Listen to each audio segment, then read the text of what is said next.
नमस्ते विद्यार्थी मित्रों, पाठक स्कूल अमरेली ऑनलाइन एजुकेशन में आपका स्वागत है। आज मैं कक्षा 5 विषय हिंदी पढ़ा रही हूँ और आज मैं तास चौथा हमारा वीडियो चौथा है। तो आज मैं काव्य 10 सीखो आपको समझाऊंगी। विद्यार्थी मित्रों, इस तास 4 के आगे हम तीसरे वीडियो में भाषा सज्जता में संज्ञा, विशेषण और क्रियापद के बारे में समझ चुके थे, बराबर है। तो आज मैं काव्य 10 सीखो समझाती हूँ। ये काव्य गान एक बार कर ले हम, फिर आपको ये काव्य समझाती हूँ। मैं आपको भी काव्य गाकर कंठस्थ करना है, बराबर है। बहुत ही आसान काव्य है। तो काव्य शुरू करती हूँ। फूलों से नित हंसना सीखो, भौरों से नित गाना, तरों की झुकी डालियों से नित सीखो शीश झुकाना। सीख हवा के झोंकों से लो कोमल भाव बहाना, दूध तथा पानी से सीखो मिलना और मिलाना। सूरज की किरणों से सीखो जगना और जगाना, लता और पेड़ों से सीखो सबको गले लगाना। 3 पंक्तियां पढ़ चुके। आगे, मछली से सीखो स्वदेश के लिए तड़प कर मरना, पतझड़ के पेड़ों से सीखो पतझड़ के पेड़ों से सीखो दुख में धीरज धरना।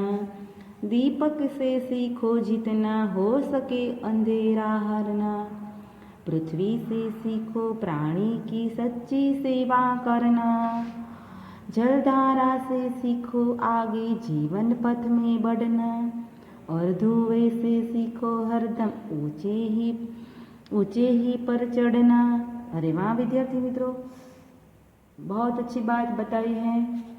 तो ये काव्य 10 है। सीखो, हमें प्रकृति के कोई ना कोई तत्वों से कुछ ना कुछ सीखने को मिलता है, यह बात बताई है विद्यार्थी मित्रों। तो मैं ये काव्य गान के बाद आपको काव्य समझाती हूँ। हमें ये काव्य का भावार्थ अब समझना है। तो काव्य समझाने को शुरू करती हूँ, आप ध्यान दें। ये काव्य 10 है, उसका नाम है सीखो। उसके कवि हैं श्रीनाथ सिंह। श्रीनाथ सिंह ने ये बहुत सुंदर और सरल काव्य लिखा है। इस प्रस्तुत कविता प्रसिद्ध रचनाकार श्री श्रीनाथ सिंह द्वारा रची गई है। देखो, श्रीनाथ सिंह ने यह कविता रची यानी लिखी है। जीवन में प्रकृति का बहुत ही महत्व है। देखो, हमारे जीवन में प्रकृति के साथ हमारा जीवन जुड़ा हुआ है, इसलिए जीवन में प्रकृति का बहुत ही महत्व है। प्रकृति यानी हमारा ये वातावरण, ये पेड़ पौधे, वृक्ष, बादल, चंद्र, सूर्य आदि हमारे प्रकृति जो चीज़ है। इस कविता में कवि ने प्रकृति में मौजूद यानी कि यहाँ जो हाजिर है वो विभिन्न चीज़ों, हमारे सामने जो हम रोज़ उसका उपयोग करते हैं, हम उसके साथ रहते हैं, वो हमारे सामने जो चीज़ है वो मौजूद विभिन्न એટલે જુદી જુદી ગુજરાતીમાં કહેવાય अलग अलग चीज़ें।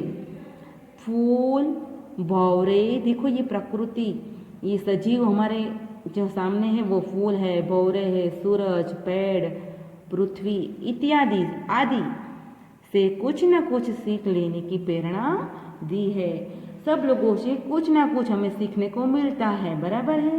तो हम काव्य के रूप में पंक्ति में देखें कि पंक्ति में कि हमें कौन में क्या क्या सीखने को मिलता है, बराबर है।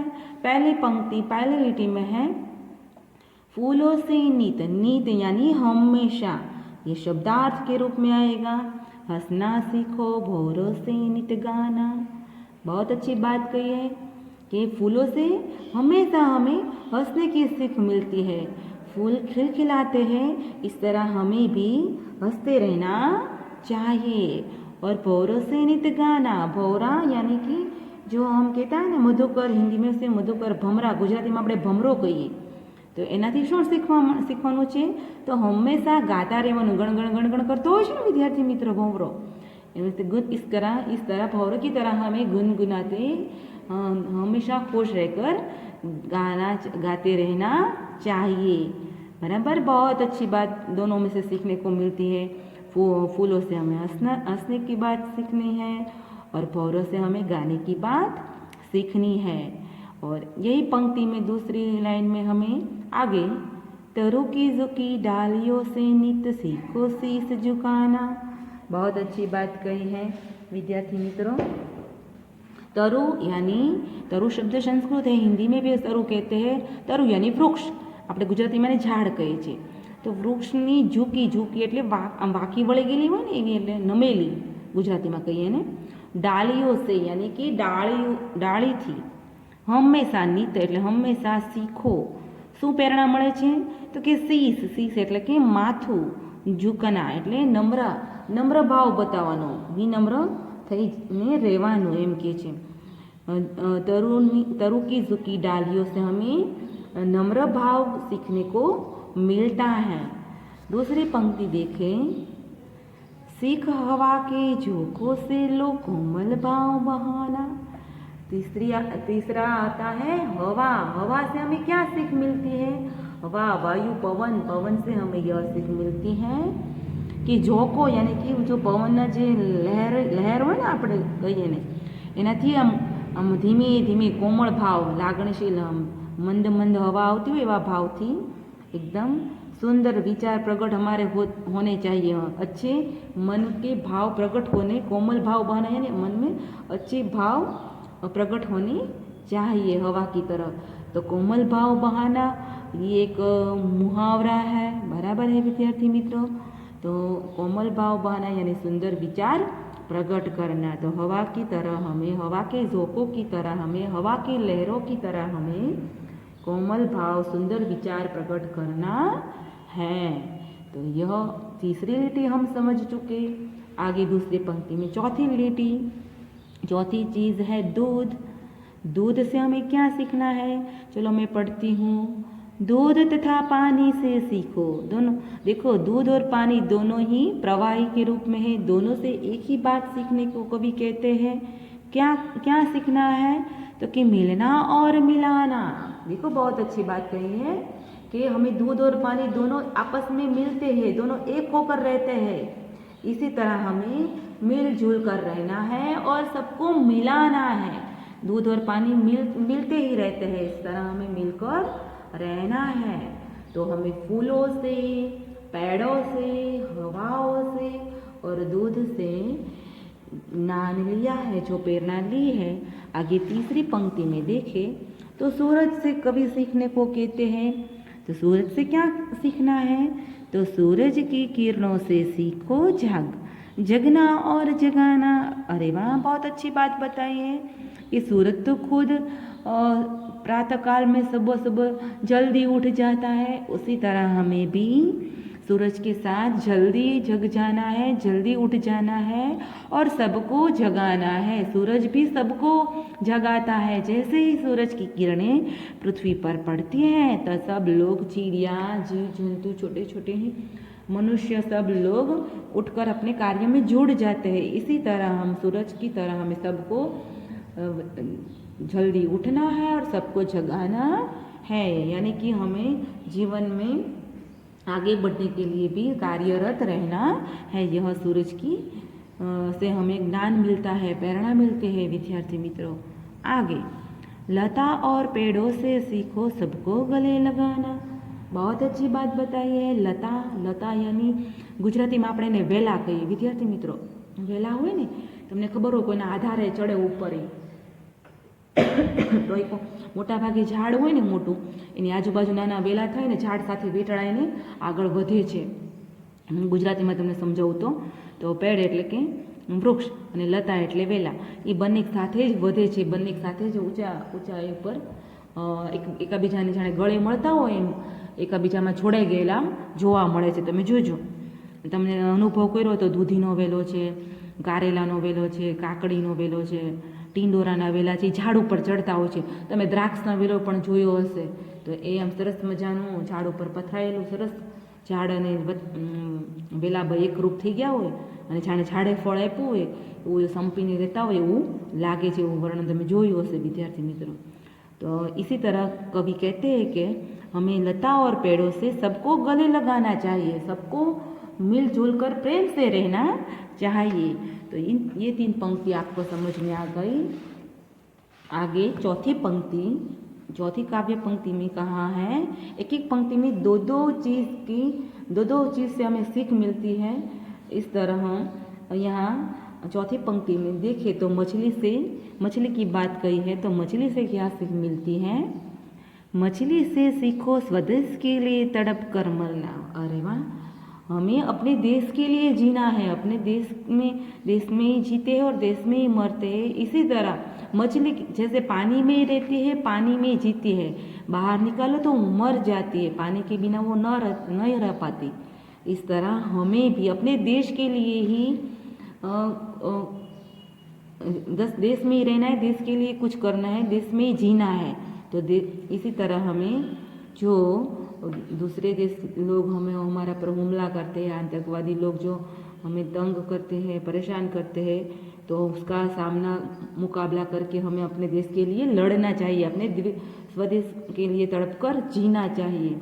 सैनिक लोग, सिपाही लोग जो होते हैं वो देश के लिए तड़प कर जो अपनी जान दे देते हैं, देश के लिए कुर्बानी देते हैं। इसी तरह मछली भी पानी के बिना न रह पाती। हम अपने देश के बिना, देश के अलावा किसी और के देश के बारे में नहीं सोचना चाहिए। तो समझ में आ गई ये बात विद्यार्थी मित्रों। पहले सत्र में हमने काव्यचार जो देखा था, नन्ना मुन्ना रहे, उसमें भी सिपाही सैनिक देश के लिए क्या क्या करना चाहते हैं, ये बहुत सुंदर बात हमने सीख ली है। इसी तरह देश के लिए हमें जीना चाहिए। यह कवि इस पंक्ति में मछली के द्वारा हमें संदेश देती है। तो यह बात आपको समझ में आ गई। तो आगे मैं बताती हूँ। पतझड़ में पेड़ों से सीखो दुख में धीरज धरना। वाह भाई वाह, वसंत ऋतु अब चल रही है, तो वसंत ऋतु यानी पेड़ है उसमें पत्ते झड़ जाते हैं। सब गुजराती में कहे तो बधा पत्ता सब झड़ जाना यानी गिर जाना, એટલે બધા પાન ખરી જાય, વૃક્ષ છે એકદમ ખાલી થઈ જાય, બધા પાન સુકાઈને ખરી જાય છે અને નવા પાન આવે છે। એટલે કે વૃક્ષની જેમ આપણે ધીરજ ધરવાની છે એમ કહેવા માંગે છે। હું તમને ગુજરાતીમાં કહું વિદ્યાર્થી મિત્રો, વૃક્ષ ઉપરથી પાન ખરે એ દુઃખની વાત છે। વૃક્ષમાં લીલોતરી એકદમ લીલા હરિયાળા ભરા પાનની કૂપળો ફૂટી હોય એ દૃશ્ય અને પાન જ્યારે સુકાઈને ખરતા હોય એ દૃશ્ય બેમાં બહુ ફેર હોય છે। જ્યારે આપણને આંખને તાજગી અનુભવે એવું જ વૃક્ષ એકાએક પીળું થઈને ખરવા માંડે તો એ દુઃખ લાગે છે। તો આવા દુઃખીના દિવસોમાં પણ એમ કહે છે કે આપણા મનુષ્ય જીવનમાં આવું દુઃખની ઘટના બને, આપણે ક્યારેક દુઃખી થઈ જઈએ વિદ્યાર્થી મિત્રો, તો દુઃખમાં પણ આપણે શાંત રહેવું જોઈએ, આપણે ધીરજ ધરવી જોઈએ। એવું આ પાનખરની ઋતુમાં આપણને શીખવા મળે છે। પતઝડ એટલે કે પાનખર ગુજરાતીમાં કહેવાય। पत्ते झड़ने की ऋतु या शब्दार्थ में दिया गया है। तो पानखर जो ऋतु है उसमें हमें धीरज धर के दुख में भी शांत रहकर हमें जीवन में आगे बढ़ने की बात सिखाई है। बराबर है। आगे दीपक से सीखो जितना हो सके अंधेरा हरना। बहुत अच्छी बात, दिया है जो थोड़ा ही प्रकाश देता है पर अंधेरा तो दूर करता है। इसी तरह हमें दीपक की तरह जीना है। उस दीपक से सीखो जितना, એટલે जितना अंधेरा जो हमारे जीवन में जो निराशा है वो दूर करने की बात इस दीपक की प्रेरणा से हमें दीपक के द्वारा मिलती है। आगे पृथ्वी से सीखो प्राणी की सच्ची सेवा करना। तो जो आगे का जो चीज़ है, जो हमारी प्रकृति है वो पृथ्वी है। तो पृथ्वी से हम पृथ्वी पर मनुष्य प्राणी पशु पंखी रहते हैं, तो सबको झेलती है, वो सबकी सेवा करती है। इसी तरह हमें सबकी सेवा करनी चाहिए। पृथ्वी से यह सीख मिलती है। वो पृथ्वी हमें बदले में कुछ नहीं मांगती, पर वो तो फिर भी हमारी सेवा करते हैं। इस तरह हमें सबकी सेवा करनी चाहिए। अंतिम पंक्ति है छेल्ली गुजरातीમાં कहिए तो जलधारा से सीखो आगे जीवन पंथ में बढ़ना।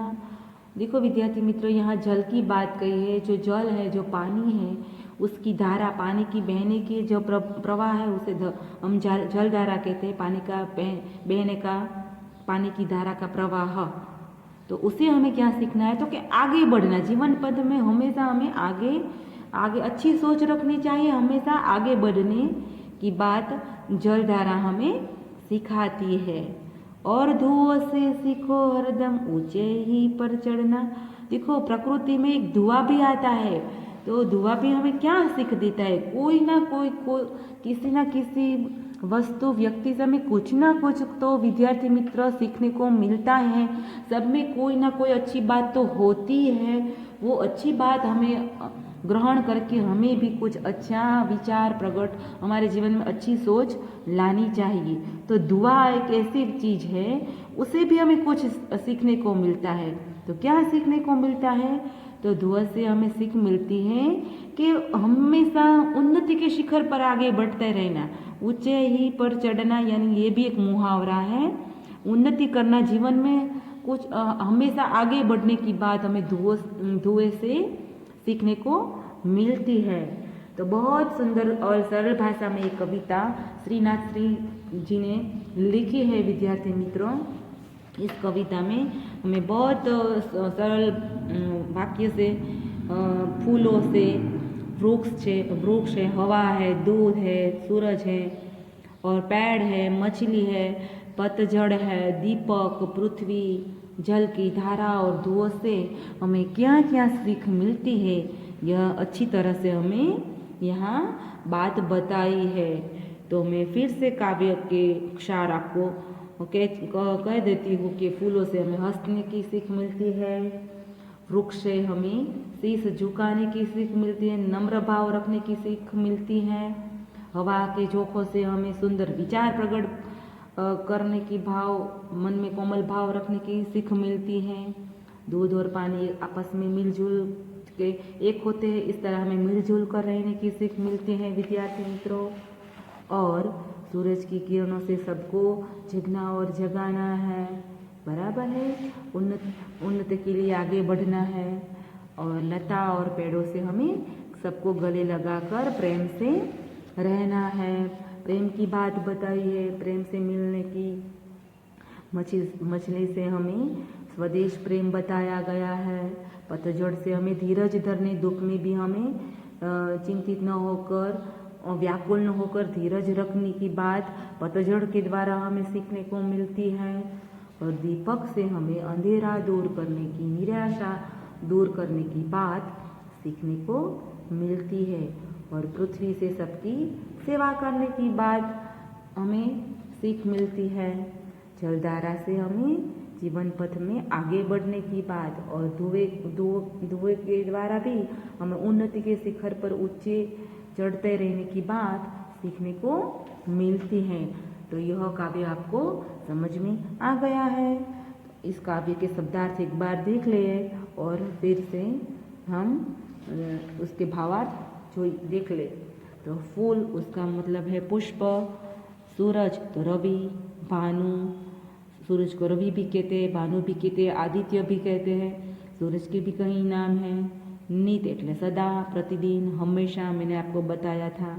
लता यानी वेल, भौरा यानी भौरा, पतझड़ पत्ते झड़ने की ऋतु, पानखर, तरु यानी पेड़, वृक्ष मैंने आपको बताया था, बराबर है। उसके सब शब्द के भाव अर्थ मैंने आपको काव्य में समझाया था, फिर एक बार देख ले। धीरज तो धैर्य, धीरता, हवा, वायु, पवन। एक शब्द के कई अर्थ होते हैं, मैंने कहा कई नाम होते हैं, तो सबके नाम अर्थ हमको समानार्थी के तौर पर आने चाहिए विद्यार्थी मित्रों। पृथ्वी तो धरा, अवनी, कोमल यानी नाजुक, मुलायम, जलधारा यानी पानी की धारा या प्रवाह, ने पानी यानी जल, नीर, बराबर है। शब्दार्थ के बाद मुहावरा, तो शीश झुकाना ये एक मुहावरा है, उसका अर्थ होता है विनम्र होना। वाक्य प्रयोग करें तो हमें तरु से वृक्ष से तरु की डालियों से शीश झुकाने की सीख मिलती है, वो ना वाक्य। दूसरा, कोमल भाव बहाना यानी सुंदर विचार प्रकट करना। तो हमें हवा से कोमल भाव बहाने की सीख मिलती है, हुआ ना एक वाक्य। ऊंचे चढ़ना, उसका अर्थ है उन्नति करना। तो हमें जीवन पथ पे आगे बढ़ने के लिए ऊंचे चढ़ना चाहिए। तो ये मुहावरा हो गया। तो विद्यार्थी मित्रों, आज हमने ये काव्य सुंदर और सरल भाषा में समझ लिया है। आपको अपनी जो कापी है उसमें शब्दार्थ और मुहावरे लिख लेना है। मैं आपको होमवर्क देती हूँ, ये आपको लिखना है। तो आपको ये काव्य 10 समझ में आ गया होगा।